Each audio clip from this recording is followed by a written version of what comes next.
Yang menarik di bawah pemerintahan Pak Prabowo ini, Kementerian HAM dibentuk, yang dulunya hanya Dirjen HAM sekarang menjadi kementerian sendiri, dan 2 pejabat tertingginya adalah aktivis HAM. Menterinya Natalis Page, Wamennya Mugianto yang dulu adalah Ketua Ikatan Orang Hilang Indonesia dan juga mantan korban penculikan. Jadi 2 orang ini seolah sengaja dipasang oleh pemerintahan Prabowo untuk kemudian nanti berhadapan langsung dengan tuntutan-tuntutan kasus HAM. Natalis Page, orang Papua, seolah-olah ingin menjadi isyarat bahwa pelanggaran HAM Papua silahkan disampaikan pada Natalis Page, menteri yang juga berasal dari Papua. Untuk kasus-kasus pelanggaran HAM 98, kasus-kasus penculikan, penghilangan paksa dan sebagainya silahkan disampaikan pada Wamen HAM yang juga bagian dari korban dan bagian dari Ikatan Keluarga Orang Hilang Indonesia. Ada teknik pecah belah di sini.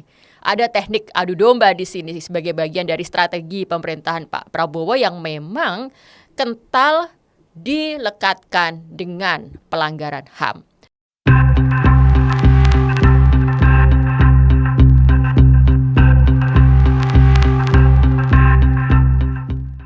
Selamat datang di Views and Ideas Oki Madasari Channel. Kita tiba juga di pemerintahan Prabowo Gibran. Kabinet Merah Putih resmi dilantik. Kita sudah punya 100 lebih anggota kabinet yang terdiri dari menteri, wakil menteri, kepala badan.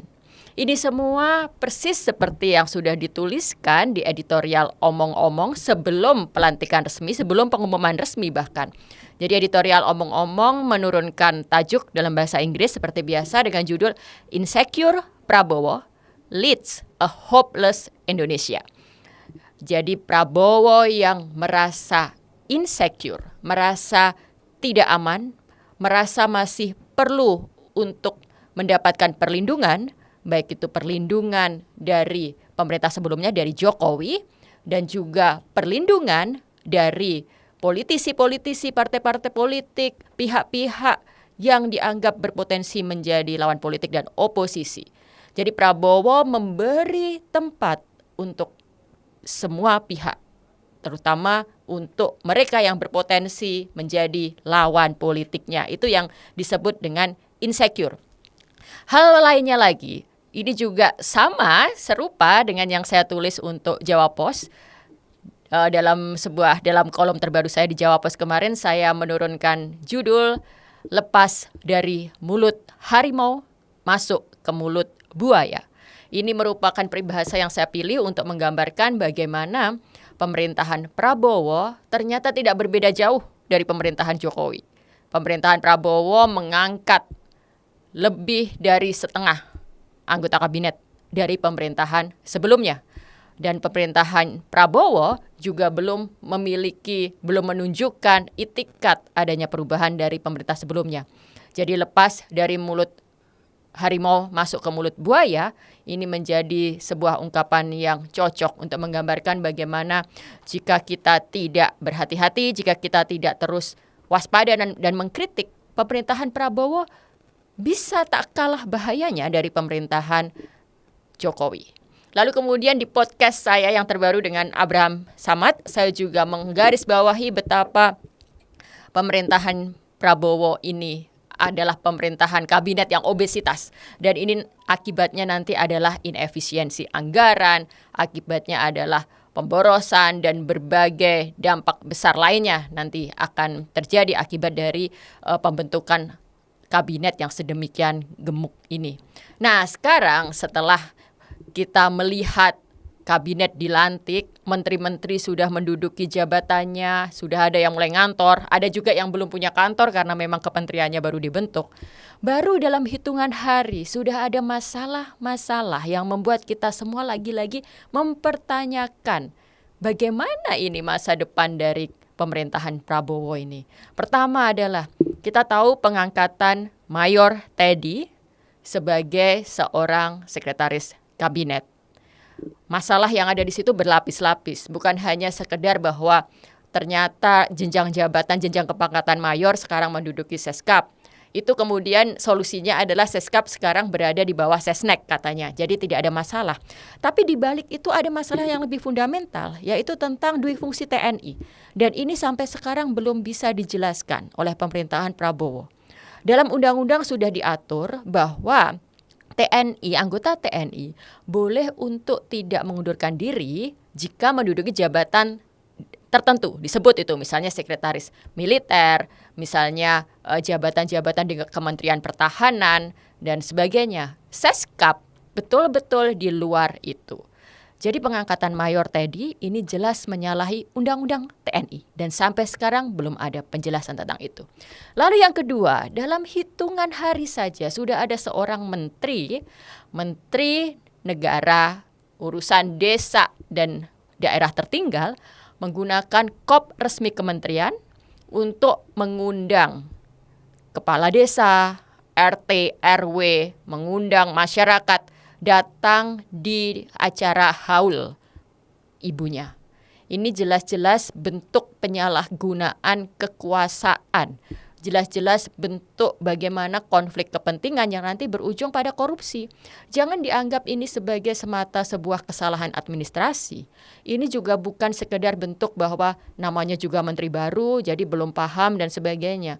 Oh tidak, ini bentuk bagaimana anggota kabinet Prabowo tidak memahami prinsip good governance, tidak memiliki pemahaman tentang prinsip-prinsip anti korupsi, kolusi, nepotisme. Ini juga menunjukkan masih ada menteri-menteri yang berpikiran bahwa jabatan itu menjadi tiket untuk melakukan apa saja, untuk menyalahgunakan resource, fasilitas, kewenangan yang dimiliki demi kepentingan pribadi. Yang ketiga nih, kesalahan atau kontroversi yang berangkat dari pernyataan si menteri itu sendiri, itu hadir dari Menteri Hak Asasi Manusia. Ini cukup memprihatinkan. Seorang Menteri HAM yang dulunya aktivis, dulunya anggota Komnas HAM, anggota Komisi Penyelidikan kasus-kasus, anggota Komisi HAM Internasional juga, itu mengeluarkan statement bahwa dia membutuhkan anggaran 20 triliun untuk melaksanakan program-program HAM. Sementara sekarang anggarannya hanya 64 miliar. Betul-betul sebuah statement yang patut dipertanyakan. Apa yang hendak dilakukan oleh si Menteri HAM dan Kementerian HAM ini dengan anggaran 20 triliun? Dan ketika itu dikonfirmasi, ternyata Menteri HAM-nya tidak mengelak. Menteri HAM-nya membenarkan bahwa dia butuh 20 triliun itu. Alasannya akan membangun universitas HAM. Ini sesuatu yang tidak bisa dibiarkan begitu saja, tidak bisa dimaklumi. Yang menarik di bawah pemerintahan Pak Prabowo ini, Kementerian HAM dibentuk yang dulunya hanya Ditjen HAM sekarang menjadi kementerian sendiri, dan 2 pejabat tertingginya adalah aktivis HAM. Menterinya Natalis Page, Wamennya Mugianto yang dulu adalah Ketua Ikatan Orang Hilang Indonesia dan juga mantan korban penculikan. Jadi 2 orang ini seolah sengaja dipasang oleh pemerintahan Prabowo untuk kemudian nanti berhadapan langsung dengan tuntutan-tuntutan kasus HAM. Natalis Page, orang Papua, seolah-olah ingin menjadi isyarat bahwa pelanggaran HAM Papua silahkan disampaikan pada Natalis Page, menteri yang juga berasal dari Papua. Untuk kasus-kasus pelanggaran HAM 98, kasus-kasus penculikan, penghilangan paksa dan sebagainya silahkan disampaikan pada Wamen HAM yang juga bagian dari korban dan bagian dari Ikatan Keluarga Orang Hilang Indonesia. Ada teknik pecah belah di sini. Ada teknik adu domba di sini sebagai bagian dari strategi pemerintahan Pak Prabowo yang memang kental dilekatkan dengan pelanggaran HAM. Di sisi lain, Wamen HAM dan Menteri HAM saat ini menjadi representasi dari bagaimana civil society, dari bagaimana aktivis yang puluhan tahun bergelut di bidang HAM, yang puluhan tahun menjadi ikon dari upaya perjuangan menegakkan hak asasi manusia, bisa dengan mudah dibeli dalam tanda kutip, bisa dengan mudah bergabung dengan pemerintah yang yang punya banyak kewajiban dalam menuntaskan pelanggaran HAM dan bahkan juga diduga adalah bagian dari pelanggar HAM itu. Dan kita tahu dalam pemerintahan Pak Prabowo ini bukan hanya 2 orang ini saja aktivis yang dulunya adalah korban penculikan, korban pelanggaran HAM yang kemudian bergabung. Ada nama-nama lainnya. Dan ini menunjukkan betapa tipisnya batas antara perjuangan untuk menegakkan keadilan, perjuangan untuk menegakkan HAM, untuk memulihkan hak-hak para korban hak asasi manusia dengan menjadi bagian dari para pelanggar HAM itu sendiri.